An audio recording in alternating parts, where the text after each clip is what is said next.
আসসালামু আলাইকুম ভিউয়ার্স। আজকে আমি যে স্থানটিতে আছি তা হলো রহস্যময় আলুটিলা গুহা। আলুটিলা গুহা পার্বত্য চট্টগ্রামের খাগড়াছড়ি জেলার আলুটিলা পর্যটন কেন্দ্রে অবস্থিত একটি প্রাকৃতিক গুহার নাম।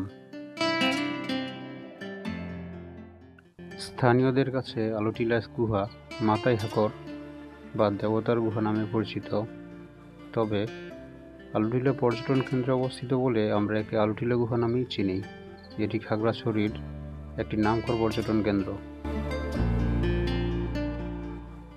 খাগড়াছড়ি বেড়াতে এলে সবাই অন্তত একবার হলেও এখানে ঘুরতে যায়। এটি একটি চমৎকার পিকনিক স্পট, তাই সারা বছরই এখানে ভিড় লেগে থাকে।